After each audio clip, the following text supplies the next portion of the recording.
Assalamualaikum semua pelajar.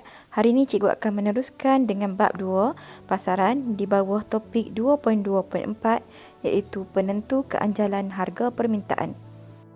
Terdapat 7 faktor-faktor yang mempengaruhi keanjalan harga permintaan sesuatu barang, iaitu yang pertama jenis barangan, yang kedua faktor jangka masa, yang ketiga bilangan barang pengganti, yang keempat nisbah perbelanjaan dengan pendapatan, yang kelima bilangan kegunaan, yang keenam ketagihan dan yang ketujuh ketahanan barang.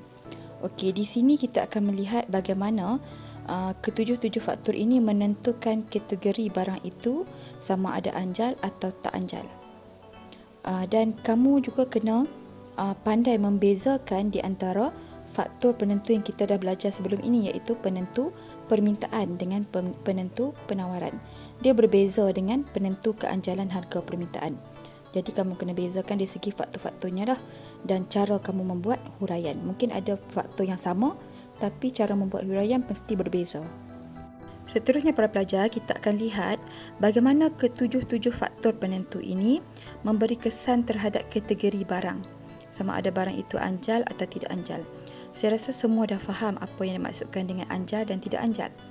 Okey, kalau anjal ni maksudnya perubahan harga yang sedikit memberi kesan yang sangat besar terhadap perubahan kuantiti.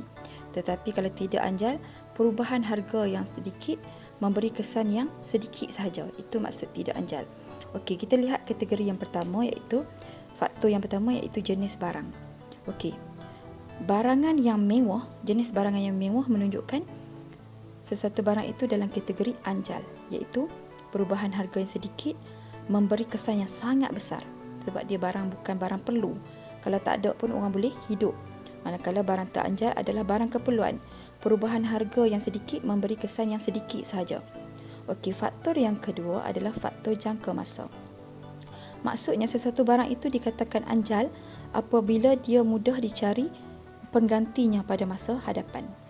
Manakala barang itu dikatakan tidak anjal jika sukar nak cari barang pengganti. Sebab itu orang tidak membuat perubahan gelagat pembelian yang sangat besar. Sebab itu barang tidak anjal ni orang tak buat perubahan yang sangat besar sebab orang tahu barang itu sukar dicari barang penggantinya. Sebab tu dia beli banyak-banyak. Okey, itu maksud dia lah. Okey, yang ketiga adalah bilangan barang pengganti. Sesuatu barang itu dikatakan anjal bila banyak barang penggantinya. Contoh minuman bergas, kamu tengok pelbagai jenama. Manakala barang itu dikatakan tidak anjal bila barangnya kurang barang pengganti. Contohnya minyak petrol. Kita tak ada pilihan dah. Mahal ke murah kita tetap kena membeli. Sebab itu perubahan harga yang sedikit itu memberi kesan yang sedikit sahaja terhadap perubahan kuantiti. Okey, yang seterusnya adalah nisbah perbelanjaan pendapatan. Barang yang anjal adalah barang yang kita belanjakan sebahagian besar pendapatan kita. Maksudnya barang itu mahal lah. Manakala barang yang tidak anjal kita gunakan sebahagian kecil sahaja daripada pendapatan untuk kita dapatkan barang tersebut. Okey, dari segi bilangan kegunaan pula, barangan anjal kegunaannya banyak. Dan bila kata kegunaan banyak, dia banyak pengganti. Manakala barangan tidak anjal, penggunaannya terhad, dia tidak ada pengganti lain. Jadi orang terpaksa membeli walaupun harganya meningkat. Saya bagi contoh tepung. Okey, sebelum ni saya kata tepung adalah barang keperluan, tetapi tepung saya spesifikkan tepung gandum adalah barang anjal. Bukan barang mewah tapi barang anjal. Kamu jangan anggap semua barang anjal tu barang mewah, tapi dia ada kategori, sebab tu kita buat penentu ni. Okey, contohnya tepung gandum adalah barang anjal kerana banyak kegunaan dia. Dia ada banyak pengganti. Contohnya, kamu nak buat cucur cempedak kan, kamu guna tepung gandum, tapi dalam masa yang sama kamu boleh guna tepung beras. Dia ada banyak pengganti. Saya beri contoh kalau tepung atar. Tepung atar adalah digunakan untuk membuat capati. Bolehkah guna tepung gandum untuk buat tepung capati? Untuk capati?